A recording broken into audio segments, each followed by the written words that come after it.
Ok, aquí está la cámara encendida. Qué buena audiencia, hay 54 personas, buena audiencia. Excelente audiencia, excelente convocatorio, los estudiantes de odontología, eso me gusta. Están interesados en las clases. Entonces, vamos a decir que las células M, ¿cierto? Son células de defensa que tiene nuestro organismo y que se ubica entonces entre las células absorbentes del yeyuno, perdón, del ilium, y que tienen capacidad fagocitaria y presentar antígenos a los ganglios regionales. Y con eso entonces no tenemos nosotros una flora bacteriana que nos puede entonces producir, ¿no es cierto?, alguna infección, alguna alteración en la capacidad de absorción de los nutrientes. ¿Y cuáles son las células M? Estas células que están, esas de color amarillo, son tremendamente grandes, esas, ¿ya? En el fondo son como macrófagos, ¿cierto? Porque tienen la capacidad de fagocitar los antígenos. Estas son, esas que están aquí, entre las vellosidades intestinales de la célula, o las microvellosidades de las células absorbentes. Ok, entonces, la formación, bueno, ya los dije, ¿no es cierto? La formación de la vitamina E es necesario de día 15 minutos de exposición al sol, 3 veces a la semana son suficientes para producir entonces requerimientos corporales de esta vitamina. Ya hicimos que a partir del colesterol y la exposición a los rayos UV, entonces nosotros formamos entonces esta vitamina, ¿ya? Es necesario que el sol dé entonces sobre la piel de la cara, los brazos, espalda y las piernas, sin protector solar, por supuesto. Ahora, los pescados grasos, ¿ya? Como el atún, esos que son plateados, como el atún, el salmón y la caballa, están entre las mejores fuentes de vitamina T. La sardina también, ¿por qué no decirlo? Pero todos estos pescados plateados son fuentes muy importantes de la vitamina D3 para la absorción de calcio y fosfato. Ahora, el hígado de la res, o sea, la panita, ¿ya? La panita, ¿no es cierto?, el queso y las yemas y los huevos mientras en cantidades de vitamina D3 para la absorción entonces del calcio, que es fundamental para los huesos, para el esmalte, la dentina, ¿no es cierto?, la absorción del calcio.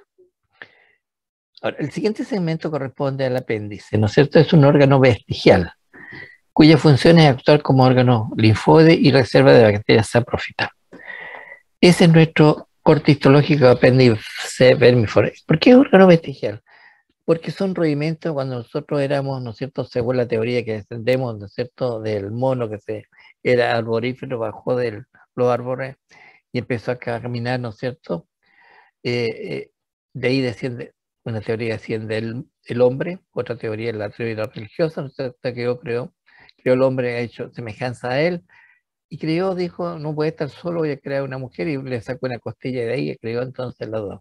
Entonces hay dos teorías de la creación del hombre, pero estos son rudimentos entonces de cuando nosotros éramos vegetarianos. Probablemente, ¿no es cierto?, el homo moderno, no el homo sapiens, el homo neandertal por último, cuando éramos vegetarianos.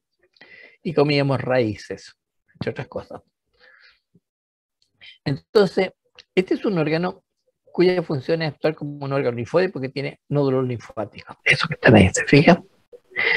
Y también sirve para un reservorio aquí de nuestras bacterias saprófitas. ¿Cómo está constituido? Posee de 8 a 18 centímetros de longitud, de largo. ¿Cuáles son sus características? No presenta vellosidad intestinal porque ya estamos en intestino grueso.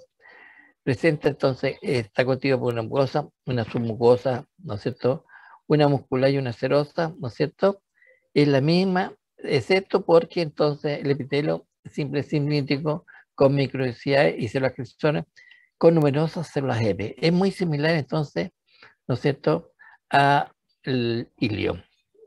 Y posee criptas cortas, o sea, glándula de Lieberkühn, cuya función es secretar mucinas.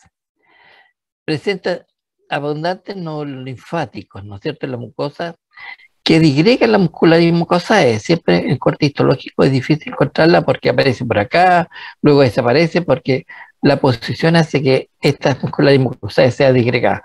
Pero tiene dos capas, la interna circular y externa longitudinal. Y presenta un elevado número de células enteroendocrinas, especialmente del sistema APOT, ¿ya? Y posee pocas células de pares. Claro que sí, porque si tuviera muchas células destruiría la flora bacteriana que tenemos nosotros. Nuestra flora necesaria porque son floras saprófitas, no nos alteran. Hacemos una simbiosis con ellas, ¿no es cierto?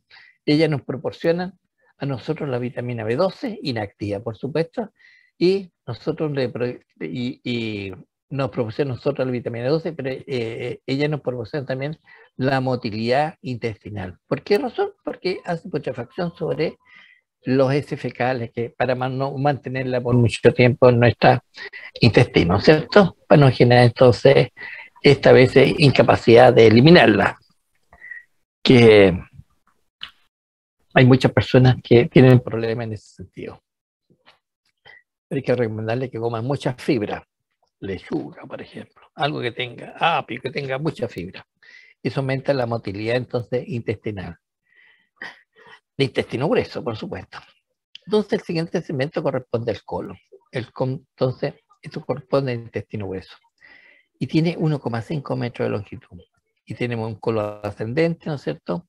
Un colon transverso, este es el ascendente, colon transverso, colon descendente, el sigmoideo. Y este es el recto. ¿Ok? De tal manera que entonces tiene 4 secciones el colon o colon intestino. Intestino grueso, me refiero. Fíjense, hay un corte longitudinal del colon. Ahí está la mucosa, con mayor aumento acá. Ahí están las células absorbentes, ahí están las glándulas de Lieberkühn, no hay vellosidades intestinales, no hay vellosidades. Da la sensación de ser vellosidades intestinales, pero son la glándula intestinal o de Lieberkühn que le dan ese aspecto. ¿Ya? Ahora bien, estas glándulas son extremadamente largas, tienen 0,4 milímetros de longitud, muy largas. Y secretan mucha secreción porque tienen muchas abundantes células caliciformes. ¿Ok? Y fíjense que eso muestra que la muscular mucosae es el subconio la muscular mucosae con 2 capas internas circulares y externas longitudinal. Luego viene la submucosa, esa que está ahí, o algo que parece aquí. Y fíjense que tiene entonces ahora la túnica muscular forma, fíjense, se modifica. La interna circular está normal, pero la externa, ¿no es cierto?, longitudinal, sufre 3 encruzamientos que están aquí en la siguiente, esto que está acá. Y estas se llaman las tenias del colon, ¿ya? ¿Y qué eso que está ahí? Eso, bueno, estas son las tenias del colon. Esa es la túnica muscular, ¿ya? Las tenias del colon. ¿Y para qué eso hace esto?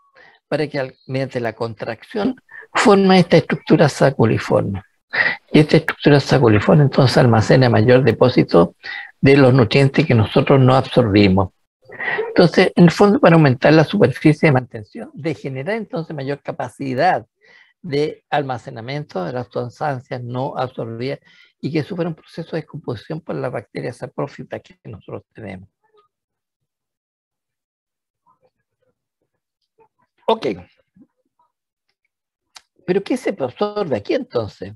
Bueno, presenta una mucosa lisa sin pliegue, excepto en las regiones rectales y finales.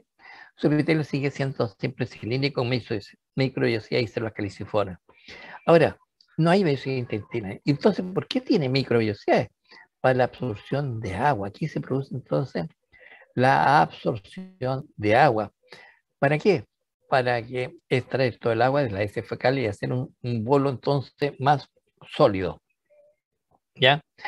Las glándulas intestinales o libre que miden 0,4 milímetros, se lo dije, y con abundante células caliciformes también, y pequeña cantidad de células enteroendocrinas, ¿no? Eso lo había señalado, pero va disminuyendo. Ahora bien, la túnica muscular posee entonces la interna circular y una externa longitudinal reducida en 3 haces gruesos, las tenias del colon.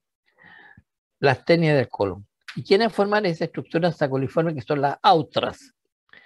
Esas que están aquí. Esas son las autras, ¿ya? Eso que está ahí, ese entrante, por contracción de las tenias. Tenemos 3 tenias. Ok.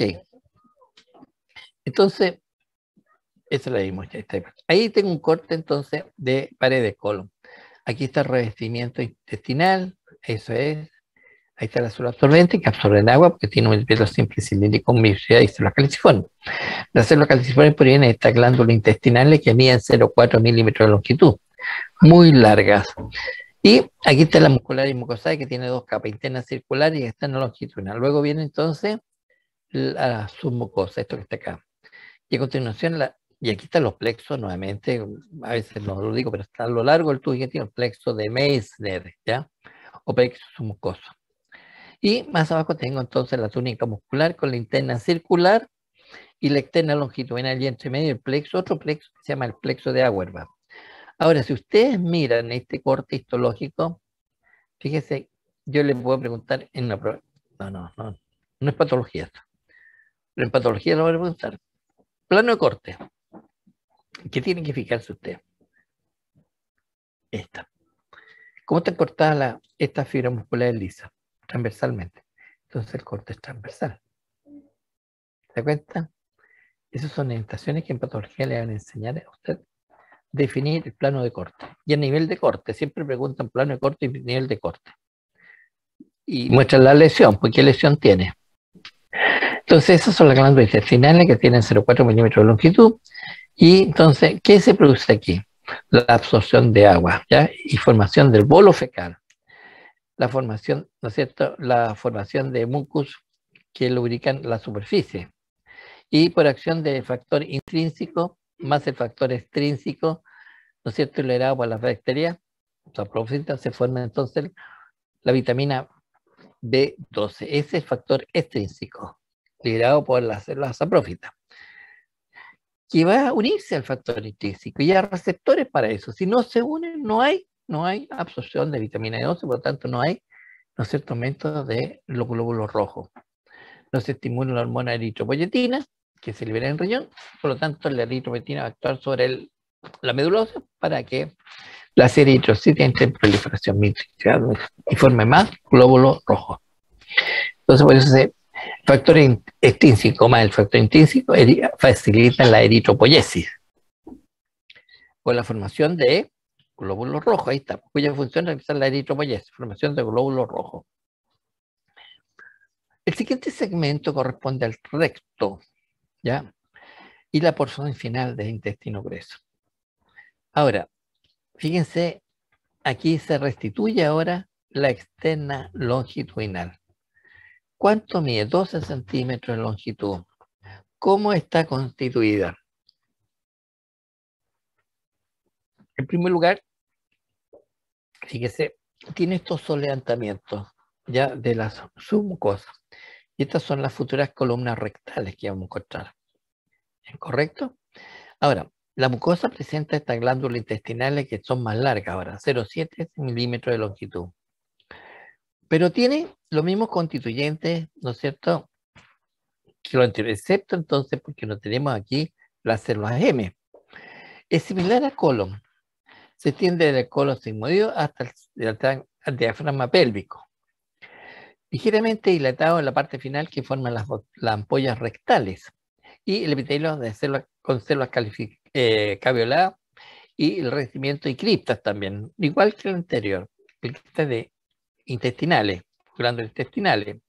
El colon, ¿no es cierto?, tiene células en cepillos que son muy escasas, que son estas células que tienen capacidad de unir ácidos grasos, ¿no es cierto?, las proteínas para su absorción. Carece de tenias, no hay tenias, que se restituye entonces la externa longitudinal de la pared de la túnica muscular.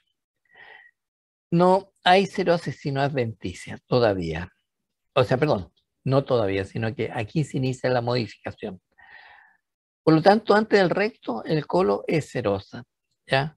Pero después del colon, entonces, del recto, hay adventicia. ¿Y por qué hay adventicia? Porque ya estamos muy próximos del pasaje no rectal. Ok. Pero antes de eso, decir entonces que aquí, ¿no es cierto?, en la submucosa está el plexo, lo vamos a ver en práctico, el plexo de Meissner, entre la túnica muscular interna, circular y externa, donde está el puntero, el plexo de agua, y por fuera entonces una adventicia. ¿Ok? Este es el recto. El siguiente pasaje corresponde al pasaje anorrectal. Y aquí fíjense, todo este pasaje anorrectal es muy corto, ¿ya? Es muy corto. Tiene 2 a 4 centímetros de longitud, muy cortito.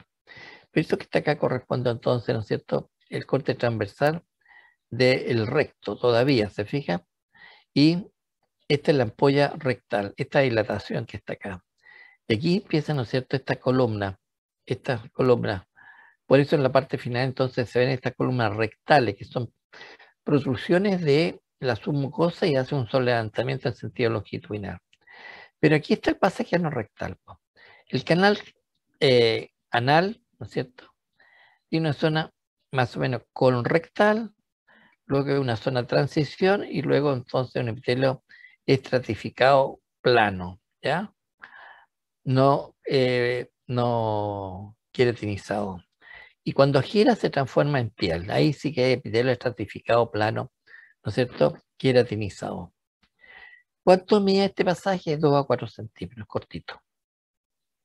Centímetros de longitud. 4 centímetros, 5 centímetros, eso es todo. ¿Se fijan? Cortito. Ahora, este pasaje con el rectal, aquí está, ¿no es cierto?, con algunas características.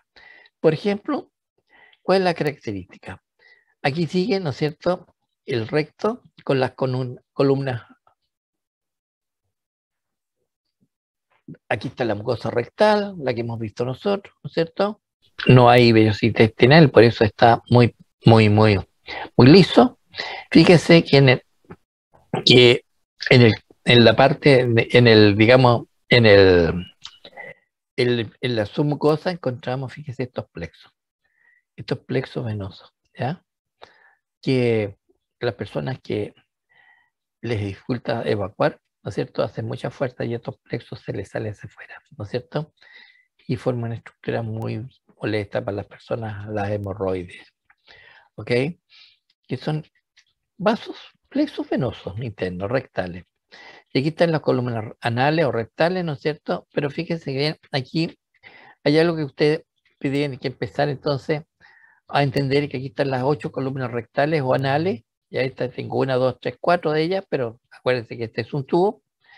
En una superficie se ven 4 nada más, pero son 8. ¿Ok? Y el epitelio entonces estratificado plano no queratinizado, pero hay una transición, ¿no es cierto? Sin criptas del Lieberkühn o sin criptas intestinales, o sea, glándulas intestinales, la línea propia, ¿no es cierto? Complexos, en plexos venosos que van a formar la arboide, y tiene 3 porciones. La más interna, ¿no es cierto?, la proximal, la parte superior del epitelio es simple, cilíndrico, igual que el recto y colon, similar. Luego tiene entonces en la zona media una transición estratificado cúbico. Y finalmente entonces la parte inferior estratificado plano o no caracterizado. Pero aquí, antes que eso, fíjese, aquí tiene la presencia de un engrosamiento esta es la corresponde entonces, esta es la corresponde a la túnica muscular, ¿ya?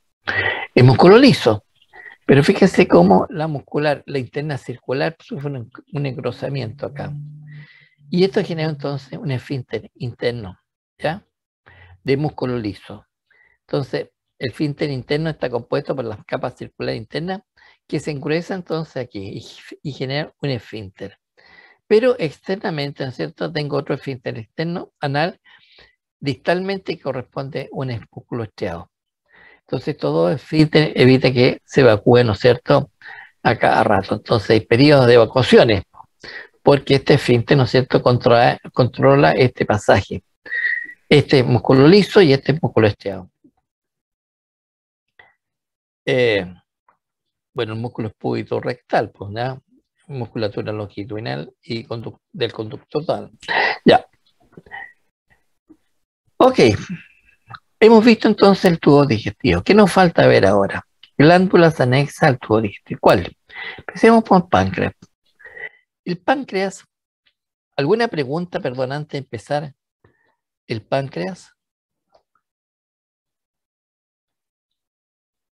¿Alguna consulta? Israel, Jason, Carlos. No, profe. ¿No, No, Catherine? profe. Qué bueno. Ok, veamos páncreas, este que está acá. Fíjese que el páncreas es un órgano muy lobular, ¿ya? Posee muchos lobulillos pancreáticos. Es similar a la parótida, ¿ya? Es similar, pero no igual. Una de las diferencias es que posee muchos lobulillos pancreáticos. En un corte histológico, aquí lo veo. Cada una de estas estructuras corresponde a un lobulillo pancreático. ¿Se fija? Aquí no hay lóbulos pancreáticos, solamente lobulillos pancreáticos. Estos son los lobulillos, todos son lobulillos pancreáticos, ¿ya? Lobulillos pancreáticos. Cada lobulillo pancreático, fíjese, tiene un sistema, ¿no es cierto?, constituido por acinos serosos pancreáticos, ¿ya? Igual que la parótida, pero no, perdón, similar a la parótida, no igual. Y en cada lobulillo, ¿no es cierto?, existen los islotes de Langerhans, esos que están ahí. Y en la parte endocrina. Podemos entrar en análisis endocrino, no hay ningún problema. Entonces, los acinos pancreáticos poseen, ¿no es cierto?, su conducto intercalar se introduce dentro del acino pancreático, generando entonces una célula denominada la centrosinosa. Por ejemplo, acá, estos son los acinos pancreáticos, estos son la parte exocrina, ¿ya? Que liberan el jugo pancreático. Pero ven ese núcleo que está ahí, eso corresponde entonces a la célula centrosinosa. Y esto corresponde entonces al islote Langerhans. Y aquí hay tres tipos celulares que no quiero confundirlo, pero podemos volver atrás para verla.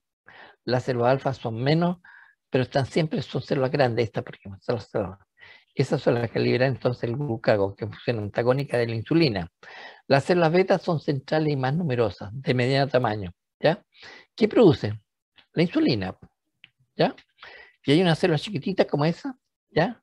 La célula entonces delta o gamma delta, y que libere somatostatina. ¿Ok? Y entonces lo vamos a ver endocrino al final de este capítulo. Estas son las células centrosinosas. De tal manera que, entonces, esas células centrosinosas tienen funciones como vamos a ver nosotros. Y los islotes, perdón, en los lobulillos pancreáticos están los islotes de Langerhans, que es la parte endocrina. No estamos viendo la parte endocrina, estamos viendo la parte exocrina nada más. Fíjese, los acinos pancreáticos y las células centrosinosas. Aquí, ¿no es cierto?, un esquema del autor, este es del Junqueira, me pareció bastante bueno. Estas son las células serosas que liberan el jugo pancreático, ¿se fija? Es un acino ramificado, aquí está como forma de 8. Pero este es el conducto intercalar, fíjese, y se introduce al centro del lumen del acino y forma las células centrosinosas, ¿ya? Ahora, en estos órganos, solamente, fíjese, solamente existen conductos intercalares. No hay conductos estriados, ¿ya? Los conductos intercalares se van a unir para formar el conducto pancreático o el excretor propiamente tal. ¿Ok? No existen conductos estriados, solamente intercalares. De tal manera que nosotros podemos hacer una diferencia, hacer una similitud para establecer la diferencia. Por ejemplo, entre el páncreas y la parótida. En primer lugar, tengo los dos órganos acá, el páncreas y la parótida. Fíjese, el páncreas es un órgano lobular, en cambio la parótida es un órgano que está formado por lóbulos y lobulillos. El páncreas presenta los islotes de Langerhans, la parótida no posee islotes de Langerhans. El páncreas posee células centrosinosas, la parótida no posee células centrosinosas. El páncreas solo posee conductos intercalares, la parótida posee conductos intercalares, estriados, excretores, ¿cierto? El conducto parotídeo, por ejemplo. El páncreas no posee células adiposas entre los acinos. Sí, la parótida puede poseer células adiposas. Entonces, en un corte histológico, ¿cierto?, en una prueba práctica, en una prueba de patología, le pueden colocar esos extractores. Diagnóstico de este órgano. Entonces, usted si tiene células adiposas, es parótida. ¿Tiene células centrosinosas? No, parótida. Si tiene células centrosinosas, páncreas. Si solo posee por todos lados conductos intercalares, páncreas. páncreas tiene células centrosinosas, solamente presenta lobulillo, ¿cierto? Tiene conductos, solamente conductos intercalares, no posee células adiposas. Entonces la hace diferente, muy similares, pero diferentes. Ahora bien, aquí tiene un corte de páncreas, ¿se fija? Y esos son los acinos serosos. Pero los acinos serosos, fíjese, tiene al centro núcleo. Esos núcleos, eso está mejor. Esos núcleos representan entonces ¿a qué cosa? A las células centrosinosas. ¿Se fija? ¿Y qué más tiene? Lamentablemente aquí el autor, eso es lo que me produce distracción, no alcancé a borrarla, porque está muy linda esta diapositiva. ¿Ya? Voy a meterle el Photoshop para borrarle todo esto y sacarle esto, porque fíjese, aquí está el drenaje de este acino seroso, y este es un conducto intercalar. ¿Se fija? Solamente tienen conductos intercalares. ¿Ok? Entonces los acinos, ¿qué elaboran? Almacena y liberan numerosas enzimas. Por ejemplo, la amilasa pancreática, la lipasa pancreática que vimos nosotros, ¿no es cierto?, para la absorción de los lípidos en el lumen intestinal, ¿cierto? Libera también RNasa para liberar entonces, para destruir el ácido ribonucleico, DNasa para destruir el DNA, ¿cierto? Y proenzimas como el tripsinógeno, quimiotripsinógeno, la procarboxipeptidasa y elastasa. Entonces, toda acción enzimática hace los acinos pancreáticos. Pero además, ¿no es cierto?, es un inhibidor de tripsina, en buena hora, porque la tripsina es una enzima hidrolítica extremadamente fuerte, destruye todas las proteínas. Las enzimas son liberadas por acción de la colicistocinina, liberadas por la célula enteroendocrina del duodeno, y la acetilcolina, que son liberadas por las fibras parasimpáticas postganglionares. Ahora bien, ¿qué hace la célula centrosinosa? Pues tiene funciones. Liberan un líquido seroso de iones rico en iones de bicarbonato, o sea, le está liberando secreciones alcalinas, que neutraliza y amortigua el pH ácido del quimo que llega al duodeno.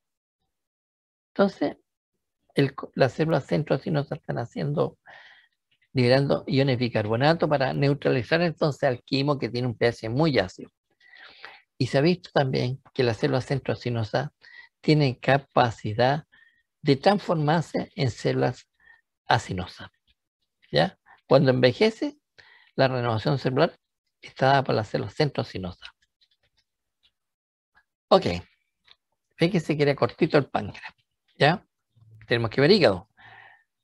¿Por qué razón? Porque van en patología muchas enfermedades, no sé, esteatosis, por ejemplo, una de ellas, acumulación de grasa en los hepatocitos. ¿Ya? Muchas patologías biliarias. Entonces el hígado es la glándula más voluminosa del aparato digestivo. Se sitúa en la zona derecha del abdomen, llena el espacio y de la cúpula diafragmática. Toda esta región abdominal está nuestro hígado. Es un órgano extremadamente noble. Por eso en los impactos de vehículos, ¿no es cierto?, los choferes con el manubrio se pegan aquí y hacen estallar, ¿no es cierto?, parte de algún lóbulo del hígado. Por eso hay que estar siempre con cinturón para no dañarse el hígado, porque es un órgano extremadamente noble. Y tiene capacidad regenerativa extremadamente grande. ¿Ya? Ok. ¿Cómo está constituido? Fíjense que macroscópicamente, bueno, aquí tengo, ¿no es cierto?, el tubo digestivo, aquí está el esófago, aquí está el estómago mixto, la región del cardia, el fondo, cuerpo, el píloro. Y aquí están viajando, aquí está la válvula ileocecal, aquí está el duodeno, y están viajando, entonces, fíjese, todos los nutrientes para acá. De aquí están siendo absorbidos, ¿se fija? Y anexado al duodeno tengo el conducto pancreático, desemboca el páncreas. Ahora bien, aquí también, ¿no es cierto?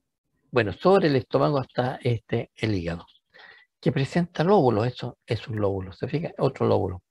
De tal manera que el hígado desempeña funciones básicas y vitales para la síntesis de proteínas. Otra, como la inactivación o descarboxilación de varias otras sustancias, entonces, ante la excreción su excreción del organismo. El hígado destruye todos los fármacos, ¿no es cierto?, por metilación, descarboxilación. Es un órgano extremadamente noble. Y más encima, produce proteínas, la albúmina, por ejemplo. Vamos a ver qué proteínas se sintetizan. Recibe sangre entre el 70 y 80% de la vena porta, material absorbido por el intestino, excepto los líquidos complejos, que los transportan los kilomicrones por los quelíferos centrales, los que vimos nosotros, ¿cierto? Donde se une entonces a una proteína liberada entonces por el retículo endoplásmico rugoso. Y el 20% de la sangre lo da entonces la arteria rama, o sea, la arteria hepática. Por su posición en el circulatorio, ideal para captar, metabolizar, acumular metabolitos, para neutralizar y eliminar sustancias tóxicas absorbidas. La eliminación de sustancias tóxicas se lleva a cabo a través de la bilis, que es una secreción exocrina importante en la gestión de los lípidos. Acuérdense que los lípidos nosotros los hidrolizamos por la bilis y la lipasa pancreática. La bilis proviene entonces, ¿no es cierto?, producto de secreción del hígado. Como glándula endocrina, vuelca al torrente sanguíneo glucosa, proteínas plasmáticas, las albúminas y lipoproteínas, ¿no es cierto?, las proteínas transportadores. ¿Cómo está configurado el hígado?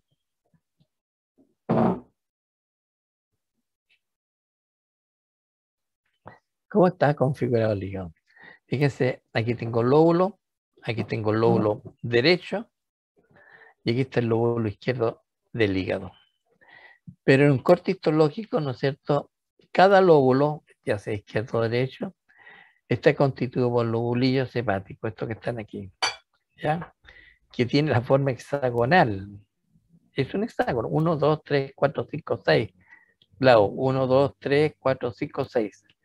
Y esto forma entonces los lobulillos hepáticos. Ahora, que en el cerdo está muy bien configurado. Muy bien configurado. En cambio, en lo humano solo aparece esta zona. Y esa zona es el espacio porta que está ahí. ¿Ya? En ese espacio porta, o áreas portales, ¿ya?, o espacio quierna también se le denomina, aquí se ubican entonces ramas. ¿Qué rama?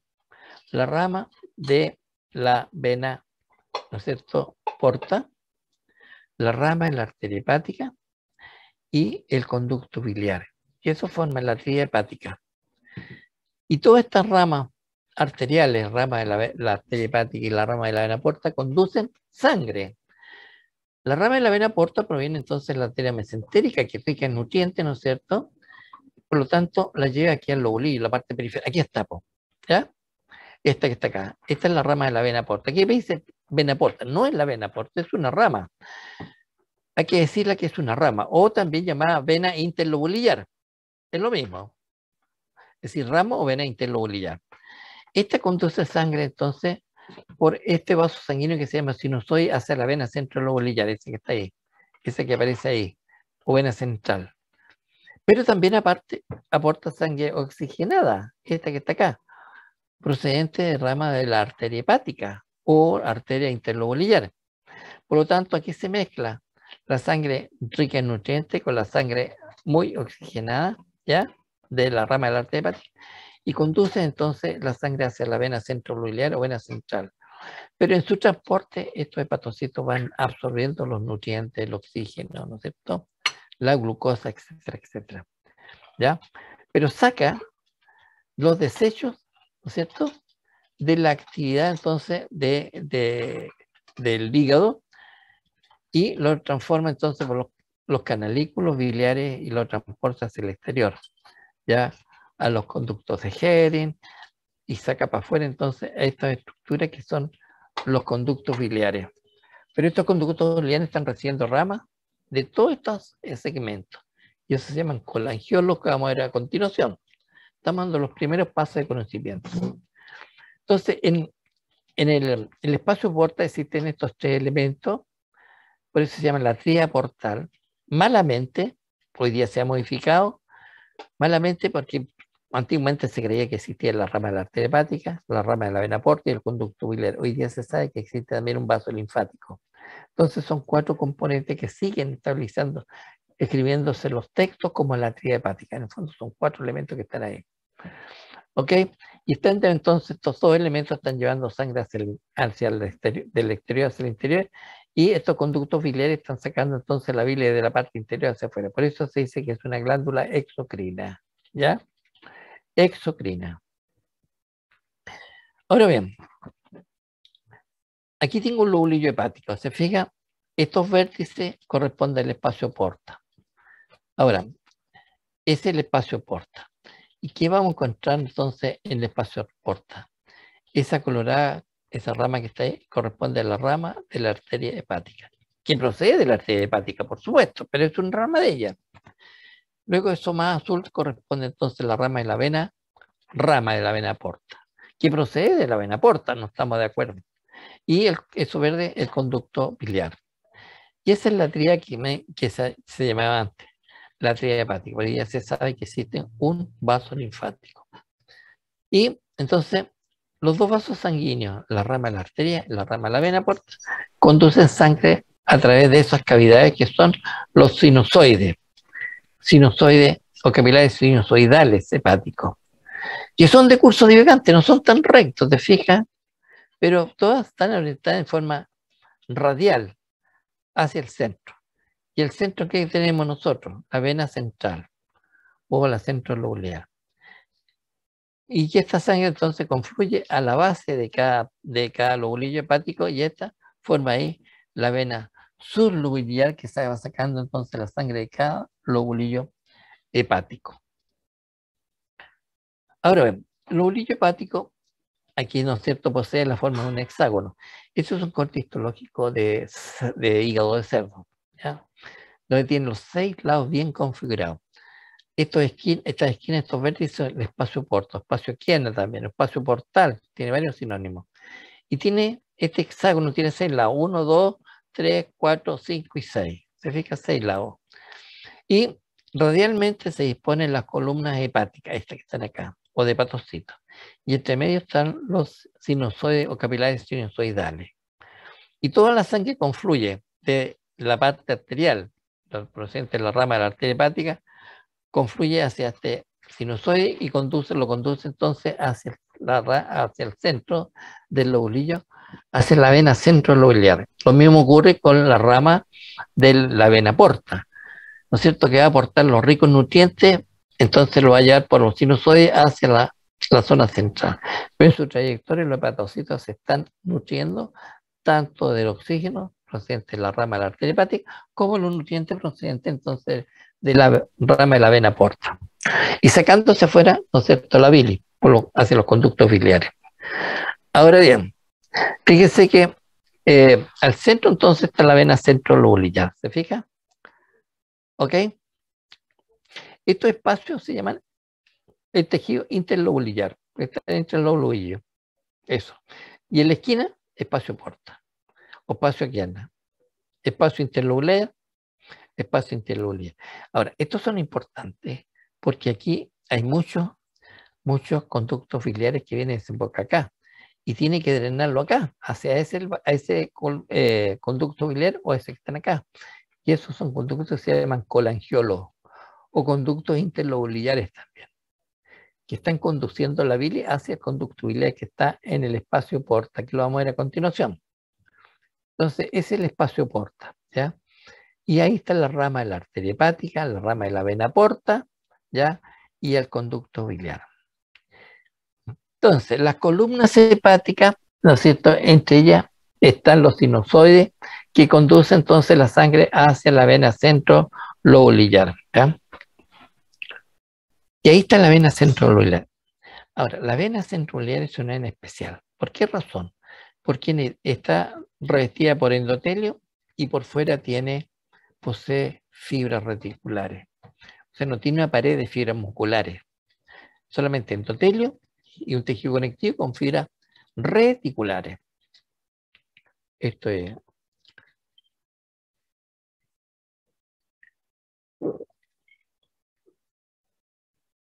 Eso es lo que es spray cero, sin azúcar.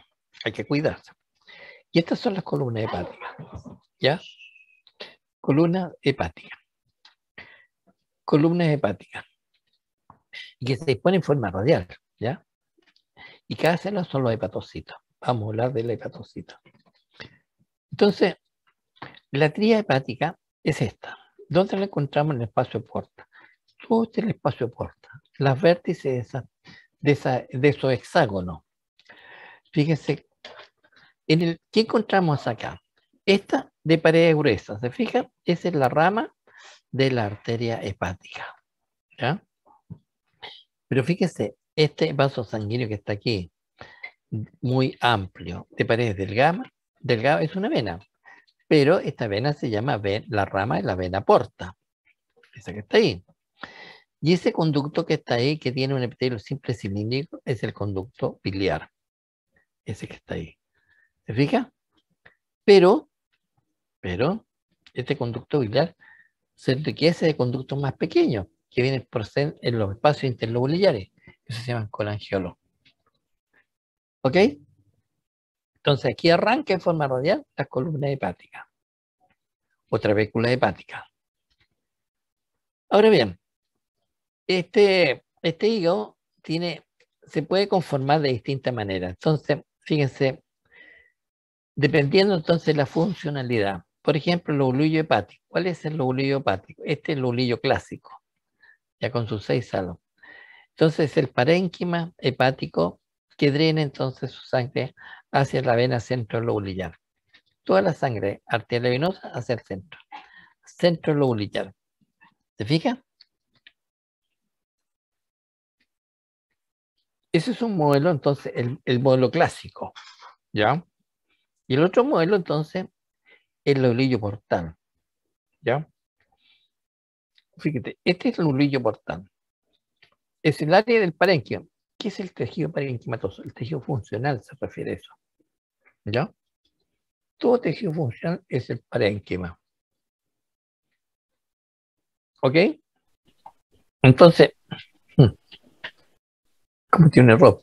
Me puse un fruto seco en la boca. Entonces, es el área del parénquima hepático que irriga entonces los espacios porta. A este. ¿Ya? Entonces, ¿qué es lo que drena ahí? Drena la bilis hacia el espacio porta. ¿Se fija? Hacia el conducto biliar.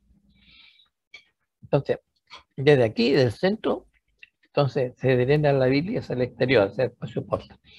Y eso constituye entonces el lobulillo portal. ¿Se fija? Este hexágono, o sea, perdón, este triángulo está generado por la vena centrolobulillar, esta vena centrolobulillar, esta vena centrolobulillar, y todo manda entonces la bilis hacia el espacio porta.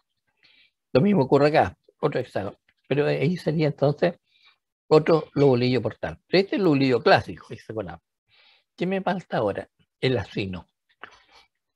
Fíjese que el acino hepático es el área del parénquima hepático irradiada, ¿no es cierto?, por un eje vascular, ¿ya?, de los espacios, entonces, porta, ¿ya?, con 3 áreas. Una externa bien oxigenada, una medianamente oxigenada y una interna, la peor vascularizada. Mire cómo es, sí está bien, está escrita. Y fíjense, aquí viene, vamos a entender entonces por qué se produce la cirrosis hepática. Si la sangre va de las zonas externas a la parte interna, ¿cuál es que la sangre tiene mayor cantidad de alcoholes? ¿Esta primera capa o la segunda o la tercera? Esta. Entonces, en la cirrosis hepática se empieza a dañar esta primera capa, ¿ya? Entonces, la zona externa, esta zona que está oxigenada, y esta recibe menor daño. ¿Se da cuenta? De tal manera, entonces, los fármacos producen también la cirrosis hepática. ¿Ok? ¿Cuál tiene ahora mayor nutrición? Esta zapa. Estas son externas. Esta es la que está recibiendo mayor cantidad de nutrientes. Por lo tanto, los que están acá están recibiendo menor cantidad de nutrientes. La capa interna, entonces, la peor vascularizada, tiene menos nutrientes, menos oxígeno. Pero en la que sufre más es por el exceso de alcohol y fármaco. ¿Y esto qué es lo que forma? El acino portal. ¿Sí? ¿Te fijan? Entonces, el acino, entonces, portal es la que lleva entonces sangre de la parte externa, ¿no es cierto? Entonces, pasos portales, ¿no es cierto?, hacia el interior y forman 3 áreas. Una externa, muy oxigenada, una media, medianamente oxigenada, y esa es la peor oxigenada. Pero, ¿no es cierto?, esta recibe mucho oxígeno, también nutrientes. Pero la primera que se daña por el exceso de alcohol. Del brandy, del whisky, no, del wine, vino.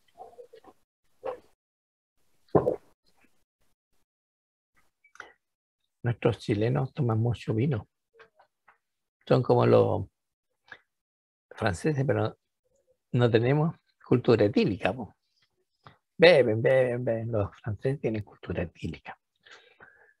Beben, pero son, como saben que son antioxidantes, y beben de sorbito. Bueno, fue un congreso. Toman vino, sí, pero eso es todo. Aquí en Chile no, pues, te toman la media copa o la copa entera al tiro, para que se sirven otra. Bueno, cultura. Ok, sigamos. Fíjese, veamos ahora entonces los sinusoides hepáticos. ¿Cuál es el sinusoide hepático? Ese que está ahí. Se bajaron personas, 48, 47 personas. Sinusoide hepático, este que está acá. Eso conduce la sangre entonces de la zona externa hacia la vena centrolobulbar, ese que está ahí. ¿Ya? Fíjese, y entre medio de los hepatocitos está este canalículo biliar que está ahí. Canalículo biliar, ya está, quiere conducir la bilis hacia el conducto biliar. Pero ya vamos a ver que hay transiciones acá. Estos sinusoides están revestidos por células endoteliales en forma discontinua. ¿Qué significa? Significa eso, que tiene una célula endotelial, ¿está cierto?, cuando son membrana basal, pero en corto trayecto no puede haber célula endotelial, entonces son discontinuas. En un sexto segmento después desaparecen, no son continuas. ¿Qué más encontramos ahí? La célula de von Kiefer. ¿Qué son las células de Kiefer? Son macrófagos. Estos son macrófagos del hígado. ¿Qué función tienen? Destruir todos los antígenos, ¿cierto? Y destruir los glóbulos rojos viejos. Los glóbulos rojos viejos tienen una vida media de 120 días y a los 120 pierde su biconcavidad, porque pierde, ¿no es cierto?, la elasticidad, el citoesqueleto que posee. Y el citoesqueleto está constituido por espectrina, pierde su elasticidad, que es la forma bicóncava, la proteína banda 3 y la arquirina. ¿Ya? Todo eso pierde la elasticidad, entonces se transforma en una célula esférica, esferocito se llama. Entonces el sistema lo detecta como una célula extraña y lo fagocita. Entonces tiene funciones fagocitarias. Y eso se llama la hemocateresis. Y así recuperamos entonces, ¿no es cierto?, todos los componentes, el fierro, por ejemplo, ¿ya? Todos los componentes necesarios para la nueva síntesis de formación de eritrocitos. ¿Y qué más encontramos? Una célula que se llama células perisinusoidales o células de hito. Y esas células almacenadoras de lípidos. Vamos a ver cada una de ellas, no se preocupen. Entonces, las células endoteliales son células discontinuas y su citosol presenta fenestraciones o poros. Aquí tengo, por ejemplo, este es el hepatocito, ¿ya? Esta es la columna hepática. Fíjese, esta es la célula endotelial, esa que está ahí. Pero inmediatamente bajo la célula endotelial hay un espacio. Eso se llama el espacio de Dis, ¿ya? Es que está escrito ahí, ¿ya? ¿Y qué contiene ahí? Fibras colágenas, ¿ya? Es el hepatocito, es el espacio de... Y es el sinusoide, este que está acá, que parece como célula adiposa. No, lo que pasa es que son las prolongaciones de estas células. Esa es la célula de von Kiefer, o célula de Kiefer, ¿ok? Esa que está ahí, de von Kiefer, que son, digamos, fagocitos, ¿ya? ¿Y qué me falta aquí? Las células de hito. Ahí está el trocito. Bueno, en la siguiente diapositiva entonces van a aparecer las células de hito. ¿Cómo se llama el espacio entre el hepatocito y la célula endotelial? Espacio de Dis. ¿Ya? Entonces, vamos a entrar en detalle cada uno de ellos. Las células de Kiefer son fagocitos del hígado. Son como macrófagos. ¿Ya? ¿Cuál es? Esta que está aquí. ¿Y aquí cuál es? Estas son las células. Entonces, células de Kiefer. Este es el sinusoide, ¿cierto? Es el endotelio. ¿Te fijas? Y es el espacio de Dis. Lo mismo está al otro lado. Al otro lado está el revestimiento celuloendotelial, aparece una columna con el espacio de Dis, ¿no es cierto? Y célula, entonces, esta, célula von Kiefer. Esas son las células, entonces, de von Kiefer, que son fagocitos. Entonces, la célula Kiefer se ubica entonces en la superficie luminal del sinusoide, en el lumen del sinusoide se refiere. ¿Ya? ¿Cuáles son sus funciones? Destruir los eritrocitos viejos, o sea, los esferocitos. Digerir entonces la hemoglobina, destruirla en el fondo, ¿ya? Secretar inmunoglobulinas, la inmunoglobulina A, entonces, secretora. Destruir bacterias que penetran en la sangre portal, desde el intestino grueso. Claro que sí, porque ahí estamos, ¿no es cierto? Pueden ser absorbidas, ¿no es cierto? Algunas bacterias, ¿ya? Provenientes entonces de la vena mesentérica. ¿Qué más hacen? La célula Kiefer constituye el 15% de la población del hígado. La mayoría se localiza entonces en la región periportal, donde son muy activas, ¿ya? Entonces la parte de periportal, lo que está en la parte externa, ¿ya? Del lóbulo hepático, a eso se refiere. Las células perisinusoidales o células de hitos son esta que está acá. Fíjese, esos son inclusiones lipídicas. Estas células son almacenadoras de lípidos, ¿sí? Contienen inclusiones lipídicas ricas en vitamina A. Otra función es captación y almacenamiento y liberación de retinoides, que son fundamentales, ¿no es cierto?, para la visión.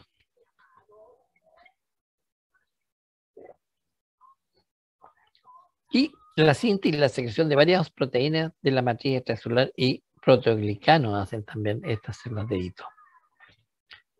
¿Qué hacen? La secreción de factores de crecimiento y citoquina y la regulación del diámetro de la luz de los del sinusoide en respuesta a diferentes factores reguladores. Por ejemplo, las prostaglandinas, los tromboxano A2.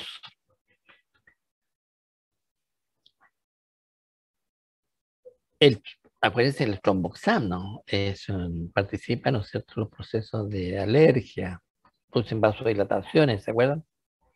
Por eso entonces está controlando a estos sinusoides. El espacio DIS. ¿Qué es el espacio DIS? Ese está entre el capilar y el hepatocito. Es el espacio DIS. Ese espacio DIS entonces es un espacio donde aquí el hepatocito presenta microicidades. Este es el endotelio. Endotelio del vaso sanguíneo, del sinusoide. Ese es el espacio de DIS. Entonces, el espacio DIS contiene, primero que nada, colágeno tipo 3 o fibras reticulares, la vellosidad del hepatocito, el líquido hístico, ¿no es cierto?, la futura linfa y la célula almacenadora de lípido o células de hito. Se ubican en esa región, en el espacio de DIS. El hepatocito es una célula hexagonal, ¿ya? Tiene 6 lados. Siempre entre 2 hepatocitos se encuentra una dilatación de espacio tubular conocido como los canalículos biliares, este que está acá. Diga eso que está ahí, canalículos biliares, que poseen microicidades, claro que sí, mire cómo son, microicidades en su interior, y además poseen uniones estrechas y uniones gaps. ¿Qué pasa ahí? De ahí entonces se va secretando a estos canalículos biliares. Por ejemplo, aquí tienen el hepatocito, ¿ya? Aquí está el sinusoide, este es el conducto, perdón, canalículo biliar. El canalículo biliar es donde se drena la bilis desde el centro del lóbulo hacia la periferia. Se considera entonces una función exocrina, por eso se dice que el hígado tiene función exocrina, porque libera entonces a través de estos canalículos biliares, ¿no es cierto?, libera la bilis. Entonces, la secreción de la bilis se dice que es una función exocrina. El hepatocito capta, transforma y secreta en varios componentes hacia el interior de los canículos biliares. La bilis, ¿no es cierto?, aparte de agua y electrolitos, posee ácidos biliares, fosfolípidos, colesterol, lecitina, bilirrubina. Los ácidos biliares emulsionan los lípidos del tracto digestivo, como hemos visto nosotros, ¿no es cierto?, en duodeno, lo que facilita la digestión por la lipasa, ¿no es cierto?, y su posterior absorción. Los canículos, fíjense, biliares estos son los canalículos biliares, van a drenar su secreción hacia los conductos de Henry, estos que están acá. El conducto de Henry se considera un conducto inicial, ¿no es cierto?, de la parte externa, constituida por células de revestimiento y alternadas por hepatocitos. Aquí la persona lo hizo solamente con células de revestimiento. Ahora, este conducto de Henry va a salir el espacio interlobular, ¿ya? Y en ese espacio interlobular conforman unos conductillos de un epitelio simple cúbico, que está muy bien hecho, y forman los colangiolos. Y el colágeno es el que va a drenar entonces al conducto biliar. Esa es la disposición desde los canalículos biliares hacia la zona externa. Aquí tengo los canalículos biliares, se fija, este sería el conducto de Henry, y este sería el colangiolo, y hacia acá entonces, o hacia acá, estaría el conducto biliar. El hepatocito, hablemos del hepatocito, ¿ya? El hepatocito, dijimos que era una célula hexagonal, de 6 caras, posee aproximadamente 2000 mitocondrias. Es una célula extremadamente activa.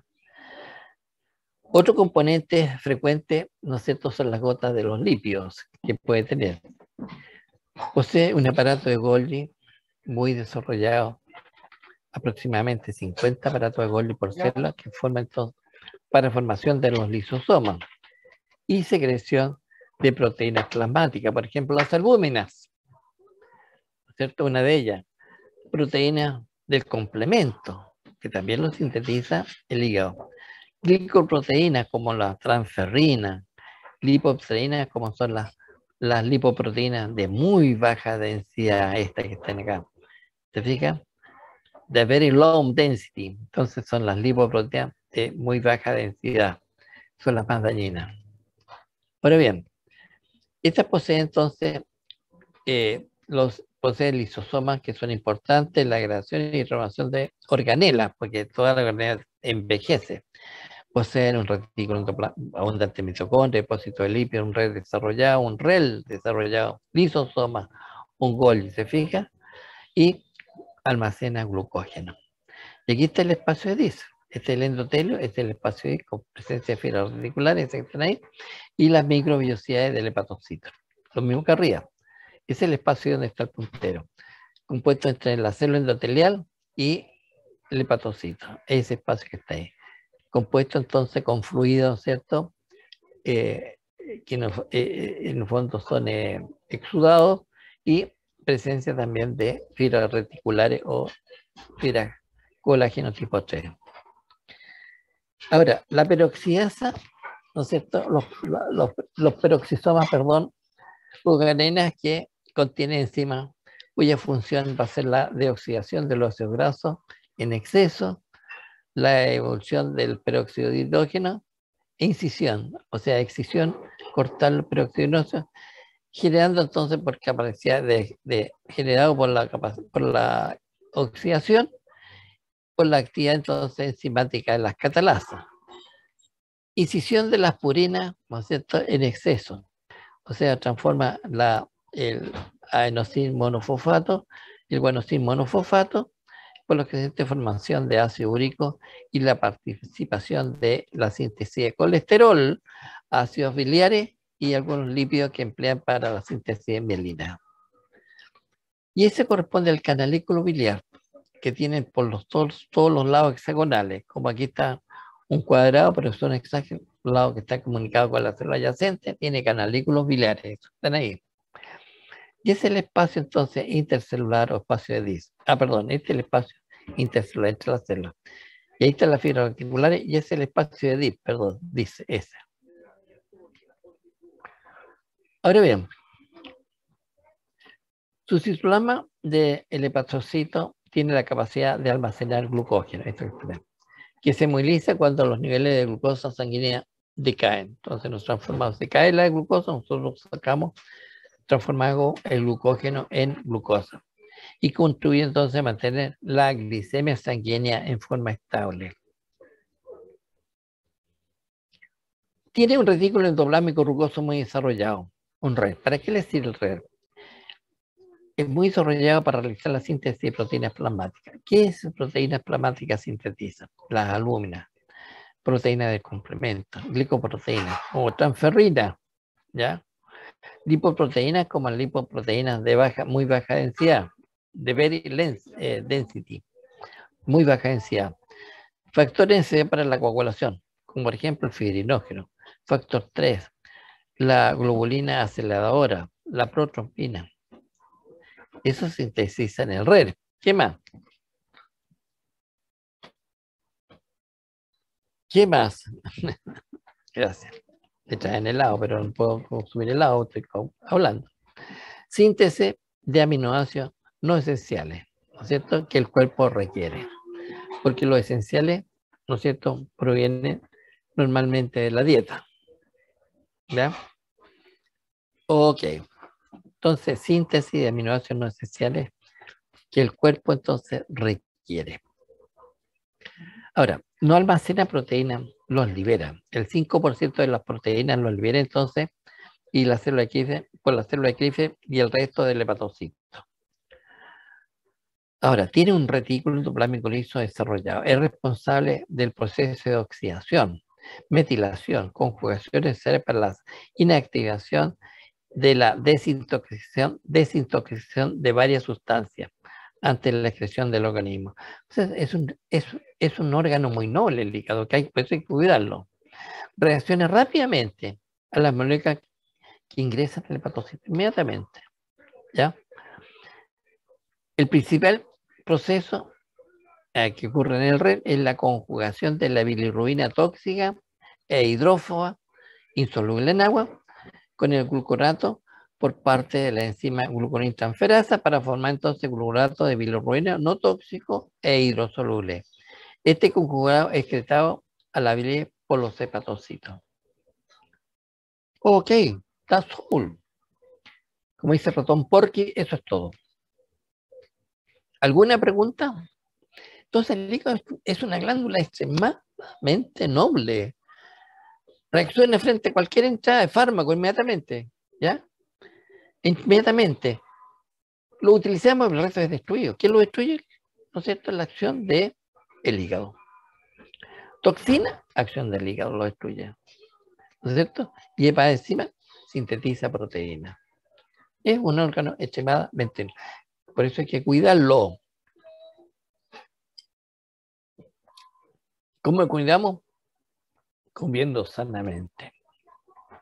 Si uno tiene dudas de un alimento que está descompuesto, no consumirlo.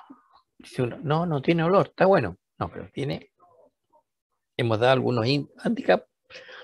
Por ejemplo, no hay que consumir nunca, ¿no es cierto?, lo que está, si hablo de un tarro de conserva, sobre todo esto, tarro de marisco, ¿no es cierto?, no lo deje ahí en el tarro, hay que vaciarlo, si no se va a generar entonces un botulismo, ¿no es cierto? El botulismo actúa, esta bacteria va a actuar sobre la síntesis de acetilcolina, por lo tanto perdemos la contracción muscular, el botulismo. Entonces hay que tener cuidado y comer sanamente para cuidar entonces nuestro hígado. Bien, me parece excelente que hemos terminado el aparato digestivo. ¿Alguna consulta? ¿Qué pasa? Se me fueron todos tan... Había 45, 44 personas. Hubo una buena audiencia. Vimos 56 estudiantes.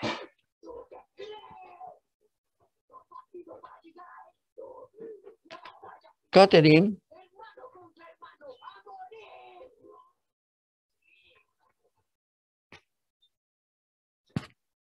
Catherine, Yo por lo menos en este momento no tengo dudas. qué bueno. Graba en la clase. Ya, graba en la clase. ¿Ok?